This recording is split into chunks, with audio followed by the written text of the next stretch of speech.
What's up, guys? Welcome back to My Weakness is My Weapon. I am here today with my friend Crystal, who is going to share her amazing testimony, a powerful, transforming testimony. If you guys didn't get a chance to see Asalia's last week, watch this one first and then watch hers after. And let's get started. Hi, my name is Crystal. I am 32 years old and I'm going to share my story. It's actually the first time in, I want to say, a long time that I've ever shared. When I was asked to do this, I'm like, Lord, what am I going to share? How deep am I going to go? But you know what? Everyone has a story, and we have to share it. Because stories are what impacts people. When I'm gonna take it to like the Bible, when Jesus talks to the disciples, he always uses a story. And every single one of us have a story, and we're here to share it to impact lives. I'm gonna go way back to when I was 12. I want to say around there, maybe even younger. It's crazy because I was 12, maybe 11. It was always like my mom, my grandma, she had her own apartment. I used to stay with her a lot. My mom used to be with someone, there was a lot of parties, a lot of alcohol, a lot of stuff like that. I think one of my good friends slept over, and Lord, I don't think I'm gonna have anybody sleeping over my house. But I don't know. I was introduced at a really young age to like alcohol. And it's not like someone said, here's a beer. It's there. You get curious when you're young. Right, yeah. And I had my friend over and we snuck alcohol into my room and no one knew. And at that time, I was young. I think she had like these pills. So I was drinking and I was doing all this crazy stuff. At 12. At 12. Maybe 11, I think it was. I think it was a little younger. Wow. And I remember, I didn't know what I was doing, but it was like what you would call it fun, right? So I'm doing all this stuff, I'm introduced to all this stuff. I want to say I was in 8th grade. I was young when I started smoking marijuana, when I started getting introduced to all that stuff. And that's where it started. And it's crazy because you've heard of people when they like inhale stuff with like paper bags and stuff. I used to do all that. I was like, when I was preparing for this, I was like reminiscing, like it's like when you. I remember that period of time where people were just doing crazy stuff, like inhaling air fresheners. Air fresheners, like something from a lata, like a can. Yeah, a can. And I was doing that stuff. It was very popular. And I was just all into this crazy stuff. And it was just, I never knew the reason why. To me, it was just fun, right? So time goes by, you start doing it. I started getting introduced to like, so from 8th grade, you go to middle school. So I just started getting people smoke in the middle school. There's like this place you have your ways with smoking, smoking cigarettes. I remember my grandma used to have her alcohol. I don't even know if my mom knows this, but hey, Mom. But it's the truth. Like I used to take the alcohol and fill it up for myself and replace it with water because it was clear, so no one would notice. That's what I thought, right? And I used to take it to the high school, and I used to drink it in the bathroom. So all this stuff I used to like do. I remember like I was young. I was suffering from like a lot of depression, a lot of like sadness. I used to like cut myself. My mom at the time, she got a lot of help from the pastors at the church that we used to go to when we were younger. My mom always grew up in the gospel. And there was a time she wasn't, but the time that she went back and I started like going to church, doing youth groups and stuff like that. But I was that young person that was struggling with suicidal thoughts, self-harm, all that type of stuff. And these are things that people don't really know that I went through. But I remember those pastors at the time, they really helped me. There was a time that I was confused in what gender I liked. Like just confused. And I remember I had a written, I'll never forget this, I had a written letter hidden in my Bible And my friend found it. And she was like, Crystal, what is this? And I was so embarrassed.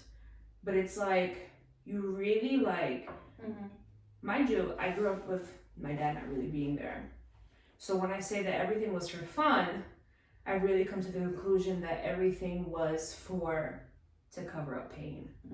You know, you're confused, you know, you're lost in hurt, and I guess what you do is you do things to cover up the pain. So I remember just going through all this stuff when I was young. I remember just always drinking, always smoking, and I had encounters going to church. Like, you know, in those youth groups, you know, you have encounters, you go to like revivals and stuff like that. So I believe that God was already calling me from young age. But nothing really hits home until you have that true encounter with Jesus. So time passed, and nothing ever got better. I was bad, I was rebellious, I used to skip class. It was just years passed, and I just kept on doing what I was doing, smoking, and everybody's doing it, so there's nothing wrong. It's fun, it's cool. I'm gonna skip a few years later. I'm about 14, 15, and of course, I mean, I'm smoking pot, even by myself. You know, I used to take still money from my grandmother and think that she would never notice, of course. And that's how I would buy my stuff. You know, you would buy bogeys from people. That was it. Oh, you would buy cigarettes, like a few from here or stuff like that. And I started smoking more marijuana. It was just like a thing. It was a day-to-day thing of something that I enjoyed doing. My mom knew I was out of control. She knew. And I tell you that I don't think that she knew what to do. And it got to a point, I remember, where this is where my life almost hit rock bottom. I skipped school to go smoke with some people. They weren't really my friends. I didn't really know them. Because you really don't have friends. You think that everybody's your friend, but no one's really your friend. So I go and I skip with them because I became friends with a girl in school. My mom wasn't crazy about her. But when you want a friend, you want a friend. Right. So she was into smoking pot. That's what it was. That's how I got access to all that stuff. I was in 9th grade. I was hanging out with seniors. We left. We skipped school. I don't know. We were smoking. All of a sudden, it's like something starts happening to me in the car. And I knew that this was not the regular high. I knew that I was starting to hallucinate. So I'm there, and everything starts. It was like I felt like I was in a video game. And it's like everything started. I started hallucinating. I started panicking, not being able to breathe. And let me tell you, these people that you call friends, they wanted to just leave me at the hospital. They didn't even care, like literally. They just drop you off. Just drop me off, and that's it. That's not what ended up happening. We ended up going back to school. 15, I smoked, and it was laced, and I had to get myself together and going to school, back to school. And I remember I had to go to music class. Just imagine, it was the most scariest, craziest thing it was like a blur. During this period of time, I was so out of control that my mom, she was like, I'm putting you on PINS. PINS is like a probation program for young people that are misbehaving, and it's like trying to get, she's trying to get me like in control pretty much. Right. I did all this knowing that I had to go see the probation officer the next day. The day after, actually. And I remember I told her I couldn't go to school. It was like a Tuesday, it was like a Wednesday. It's like those moments stick with you forever. And I remember I was sick to my stomach. Sick. My mom was like, what's wrong with you? I'm like, I'm just sick, this and that, I don't feel good. She was like, don't forget, tomorrow we have to go see the probation officer. That means I have to give urine. So I remember going, and we were there, and I will never forget her name. Her name was Penny. And my mom was telling her, she's doing this, she's doing that. you know, you try to act all tough and you try to act all bad, right? But I knew the experience that that I went through a day before, maybe 2 days before this day happened. They take me to the bathroom to go pee in a cup. I couldn't pee in a cup because, you know, I'm like, well, I already know that my stuff is not going to come out clean. Right. I confessed in the office, this is what happened. And I know that my stuff is not going to come out clean, and I tripped. I had a bad experience. My mom, remember my mom just started crying. She says, do you want to go to a drug and alcohol rehab program? There was a program called, I forget what it was called, but it was a recovery center, what is Catholic Charities now, and they had a program for teens. And I was like, okay, I made a choice, because I knew. So you went to rehab? I went to rehab at 15 years old. I made a choice, because I said to myself, I'm not going to stop. I need to do something about this. I'm going to ruin my life. I remember we went to the program, and the director, her name was Jill, I remember, and they did a drug test. And of course, you know, it came out marijuana, and it came out opiates, and angel dust, all that type of stuff. So there and then, I knew that my stuff was laced. Right. So from there, I went through the process, and I was put on probation where I had to go once a week, and I had to do a drug test once a week. I had to meet her. And I was taken out of school, which I was going to Monticello High School, and I was put in this program.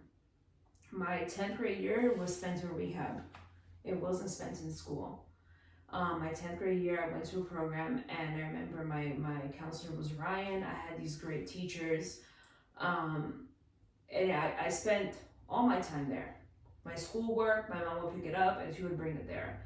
I encountered a lot of people, a lot of young people that struggled with a lot of things, and you became friends with these people, and you became close with your counselor, which one was Ryan, one was Mike, which he passed away now, but all these people impacted my life. And I remember I was going through this process, and I relapsed once in rehab, because friends from Florida came and I smoked, and let me tell you, it was... Sorry for the noise. It was, I relapsed, and of course I had to go to the hospital. They took me into the office. It was like this whole process. And anyways, from there, I graduated from there. I ended up doing well. And I remember I was going on a trip to Puerto Rico at that time, and my teachers, I don't know, I had a really good relationship with the teachers and the counselors where I started doing better. And then from there, because we lived in Fallsburg, I repeated the 10th grade in Fallsburg, and I was clean. I went to the afternoon program, which was STOPS, which was twice a week, and I just went to high school there. I started over. I repeated 10th grade. It didn't even matter. I repeated 10th grade, and I was clean. Life was good. You know, I started doing things correctly. Not going to church, I was just doing things correctly. Right. Believe it or not, you started becoming friends with people. I didn't smoke, but I started drinking again. Because hang out in parties for the same prom and all this type of stuff. Okay, time passed. I graduated high school. I started going to college. I started smoking again. And I started getting high, and I started drinking, and I started drinking and driving. It's like, I got better, and then I got worse again, right? But I would try to, and I had like crazy encounters with marijuana where I had tripped. Like I had similar reactions that I had when I was 15. I don't know. I was just doing my life. I was just doing whatever I wanted to. And my mom started going back to church. I was also in a relationship for a very long time from the age of 15 and on, where, I was in sexual sin. I had a miscarriage at 17. I had my relationship with my boyfriend, but then I also had my friendship with my friends where I would party and drink and stuff like that. Almost very two separate things. I don't even think, it was almost like a hidden life. I don't even think that he knew the extent of how much I used to drink and party. Really? Yeah. So you never like partied with him, smoked with him, like you. No. So you basically led like two separate lives. Two separate lives. Wow. So I remember there was a time where my mom started going back to church, and she started inviting me to go to church. And I remember there was a time my boyfriend ended up in jail, prison. He ended up getting deported to his country. And I'm going through this process. My grandmother is sick with cancer. My boyfriend gets deported, goes to prison and gets deported.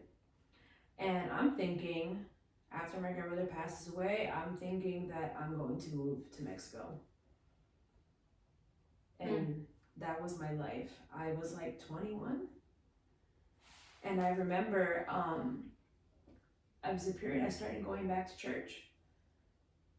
And I was encountering God. And I was going to these services and I was just confused and angry and I didn't understand. At 21? Around 21. Okay. And I remember I started doing things right. But this relationship I was in was not a part of God's plan. But I was trying to make it a part of God's plan.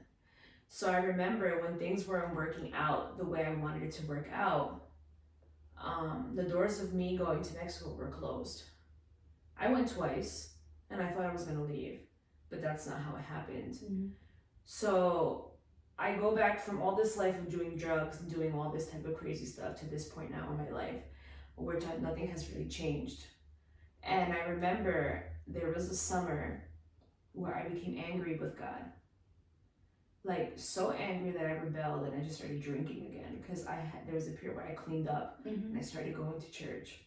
But I thought that I can be in this relationship and still do what God wanted me to do, which was serve him, which is live a life close to him.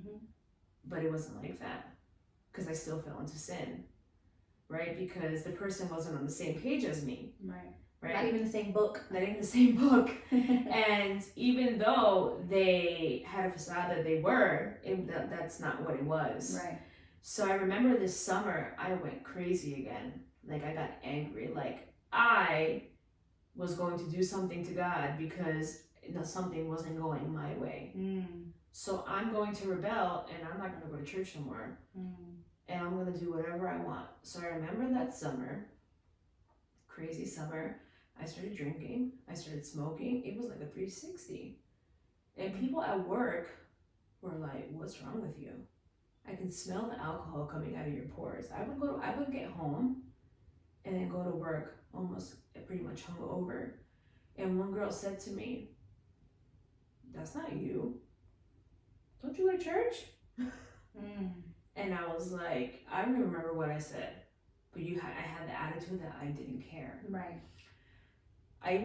What I'd never done in my life was drink and drive. I mean, I was going to clubs, I was going to parties, I was like spending all this crazy money on just drinking and enjoying what it called was life. What I thought was fun, but it was really covering up pain. Right.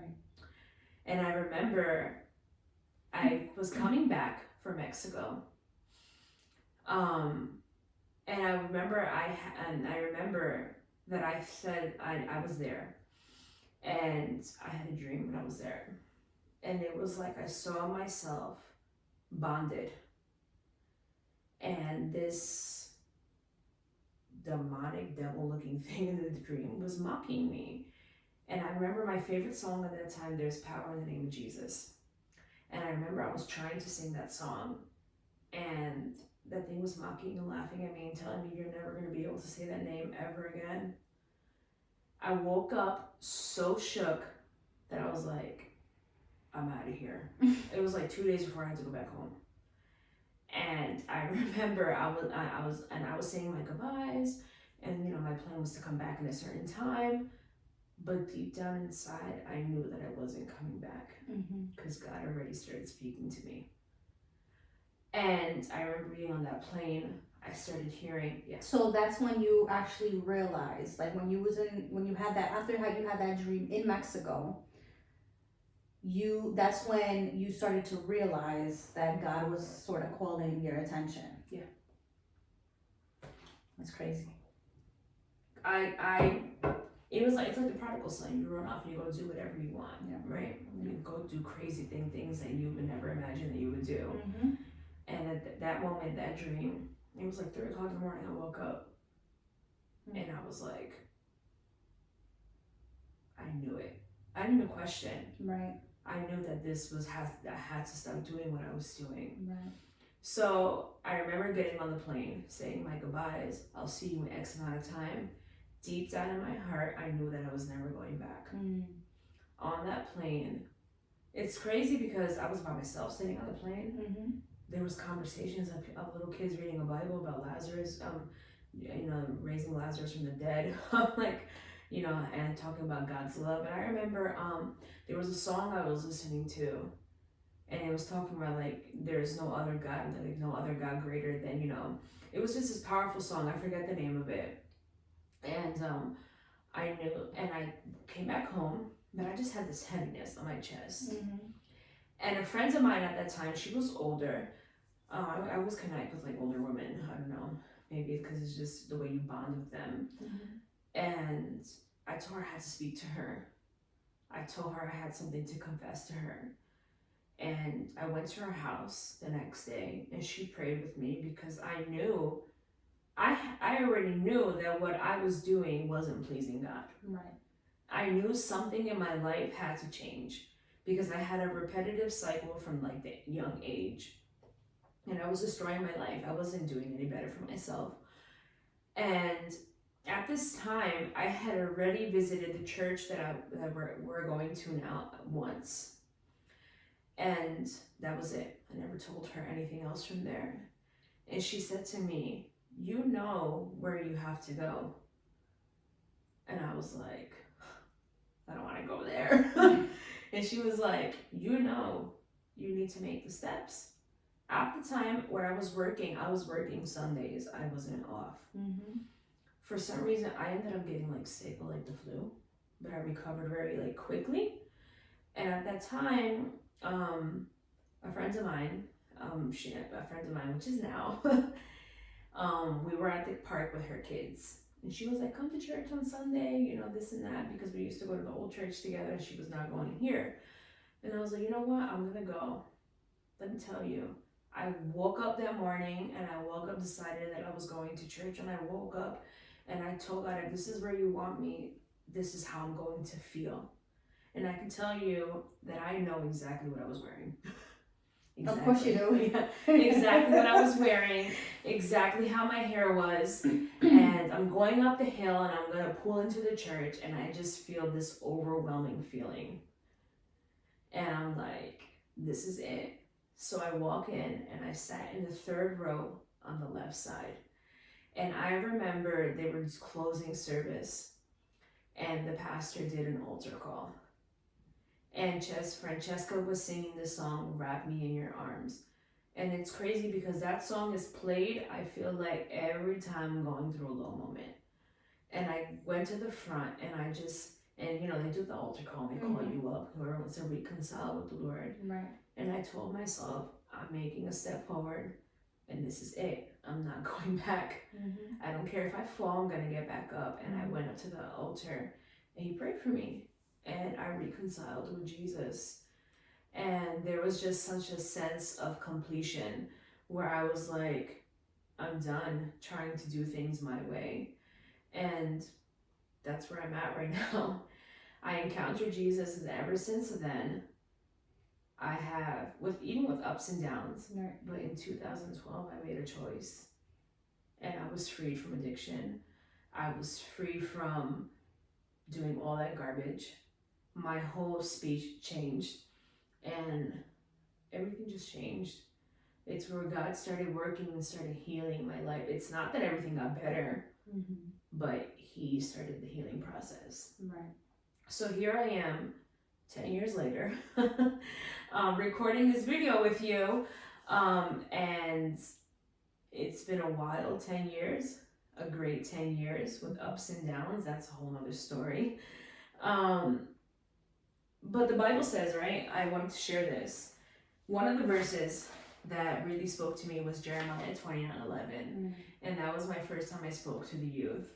And it was, for the plans I have for you, says the Lord, plans, that are hope for the future, not a disaster. And I've clung to that verse for myself since then. I prayed over the youth, I prayed over my children, because the enemy might have plans of destruction for us, which that's where I was heading. But God has different plans. God has plans that are hope for a future and not a disaster. And it took that moment for me to hit rock bottom to realize that I needed God. I needed Jesus. I was lost and I couldn't do it on my own anymore. So it was just, ever since then, my life has changed. And here I am at 32, going on 33. There's a verse in Jeremiah 23, right? 14. Deep in your heart, you know that every promise of the Lord your God has come true. Not a single one has failed. Amen. I met Jesus. I am now married. And I have 2 babies and 1 on the way. And that was something that I thought I would never be able to have, which was kids. Right. And now I have 2 precious babies that I come home to and a husband. And on top of that, I work in youth ministry, teaching others about Jesus. So it's like God's promises come to pass. All those years of from 12 to now, going to church and hearing, I'm talking about going to Rochester. I'm talking about going and God speaking to you and God calling you and saying you have a purpose, you have a calling, you're meant to do something. It is now where I'm seeing this, like, his promises come to pass and they never fail. So that is my story. Amen. That's awesome. Definitely, I like what you said, that you were humbled, and I feel like God does that sometimes, because sometimes our pride may be so high, he has to humble us. He basically has to take everything away from us so that we can depend on him more. And it makes me, it saddens me what the youth are going through now, within the church. And I I kind of knew your story, because of little bits and pieces that you have told me, through the years, testimony here, testimony there. But this is the first time that you're telling me, like, from A to B or A to Z. So I'm, I feel like you're very relatable, because now that I work in the middle school, I see these things still. The kids are still doing this. There's kids that are still they're coming into school high. And I'm in a middle school, so I'm talking about 12 to 13-year-olds coming into school high, being sent home, being suspended. Just this week, a kid brought a knife to school, thought it because he was funny, and he got suspended. Kids coming in drunk, so it's like, you hear these, I feel like, some people hear these stories and like, well, that doesn't happen in my school, that doesn't happen with my kid, but, like, you just never know the influence around you, the influence around your students or your children. It affects them, when they're young, their minds are still developing, it's like they want to be cool, they want to fit in, they want to feel that sense of belonging, that sense of popularity, so they're gonna do it, and me as a mom of a 12-year-old, that, it freaks me out a little bit, it worries me, especially because I'm in the pot, like, I see what's going on, but, for a question that I wrote down and I wanted to ask you, knowing what you've been through, right? You know everything. Well, you know what I mean. Knowing what you've been through, if you had somebody in front of you, like one of our youths or anybody, who was going through this process, who was going through what you've gone through secretly, even openly, who knows, what would you tell them? Because we're living in this society, this world that is saying, here, take it, it's okay, do it, it's okay, but then they come to church and we're teaching them something different. no, don't do that. That's not okay. You know? And it's like they're in this balance. I want to do it because, I want to fit in, but I don't want to disappoint my parents, or I don't want to, disappoint my leaders, maybe, or whatever the case may be that they may feel like. I feel like it's like that pull and push, thing. So, what would you say to someone that basically is going through this, that's depending on these drugs, depending on this alcohol, depending on these friends, so-called friends, because technically there's no friends. There is no friends. There's no friends. You think they're friends. Yeah. Honestly, what comes to my mind, it's just not worth it. It's just not worth it. Yeah. Because, what I was saying was, it's fun. Right. It's enjoyable. But what we're really doing It feels good. It feels good. But Yeah. what we're really doing is covering up pain. Yeah. Right? So it's like, so many years later, I've always heard about Jesus. And maybe these youth had just heard about Jesus, right? Mm-hmm. And you end up so much more damaged and hurt when you do this stuff. And sometimes we have to go through it in order to realize that it's just not worth it. Yeah, that's true. You know what I mean?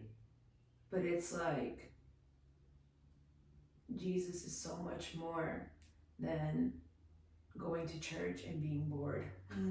You know what I mean? It's so much more than my parents obligated me to do it. It's, he's real and he heals and he loves us and he doesn't care how messy we are. He doesn't. And me as an adult still has to process that.